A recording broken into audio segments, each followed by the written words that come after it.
श्रावण सोमवारी बेलवातीचं जुडकं लावलं जाते. म्हणजेच 11 किंवा 21 किंवा 108 अशाचा संकल्प करून जोडवाती लावल्या जातात. तर त्याच्यासाठी आपण आज बेलवाती करूयात. कापूस असं छान पिंजून घ्यायचं. बघा तर्जनी आणि अंगठाने ओढायचं, मध्यमा आणि अनामिकेने त्याला सपोर्ट द्यायचा आणि असा वसा पुढे ओढत न्यायचा. बेलवात ही 3 वातीची मिळून 1 होते. बेलवातीसाठी आपल्याला वसा मोठा लागणार आहे. साधारण आपल्याला 2.5-3 फुटाचा असा वसा पाहिजे 1 वात करायला, बरं का. जर तुम्ही खूप सारा काढत असाल तर काय करायचं, मग लोट्याला गुंडाळायचा आणि मग वाती तोडत राहायचा. गुंडाळायचा याला.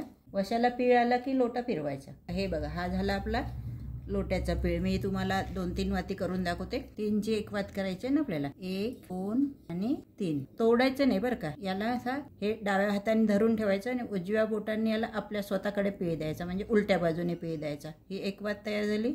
परत आणखी दुसरी गुंडाळायची. 1, 2 आणि 3. हे झालं 2.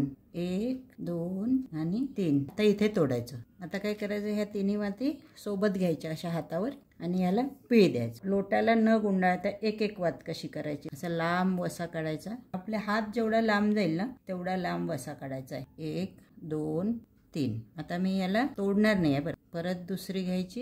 1, 2 आणि 3. परत तिसरी. 1, 2 आणि 3. मी अगदी मोजका वसा काढला आणि 1च वात केली. लोट्यावर गुंडाळलं ना की एका वेळी आपण भरपूर तोडू शकतो. आता आपण अशाच सगळ्या करून घेऊया. याला आता आपण काय करूयात, तुपात बुडवायचं. आता याला आधी याला आपण बांधून घेऊ. हे फक्त तुपात भिजवण्यापुरते आपण बांधू. लावताना मोकळ्या करूनच लावायचे. बघा, असं हे जुळकं तयार झालं. घ्यायचं आपल्याला तूप. घरी काढलेलं तूप आहे हे. या तुपामध्ये याला भिजवायचं. आता हे जुळकं असलं ना की भिजवायला सोपं जातं. हे असं जुळकं आपल्याला लावायचं आहे.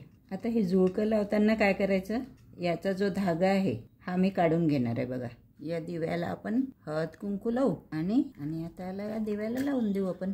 अशा प्रकारे ह्या बेलवाती महादेवाला लावल्या जातात. आता आपण बेलाची फुलवाती बघूया. अशा साध्या वाती करायच्या. एकेरी साध्या एकेरीच्या वाती केल्यात आपण, त्या घ्यायच्यात. 1-1 वात अशी घ्यायची. अशी 1-1 पाकळी करायची. बघा, वातीला बांधायला काय करायचं, याचाच वसा काढायचा एक छोटासा आणि याला 3ला सोबत बांधायचं आपल्याला. हा पक्का काढायचा थोडासा, म्हणजे बांधताना तुटलायला नको. अशा 3 पाकळ्या वेगळ्या करायच्या. ही झाली बेलाची फुलवाती. आता ह्या फुलवाती एक तर तुम्ही अशा पांढऱ्या ठेवा किंवा याला थोडंसं सेंदूर किंवा हळद कुंकू लावून तुम्ही अशा रंगीत पण करू शकता. बघा, आता आपण ह्या फुलवातीला लावूया. तर फुलवात लावताना नेहमी तुपात लावायची. कुठलाही दिवा लावताना पहिल्यांदा त्याला हळद कुंकू लावायचं.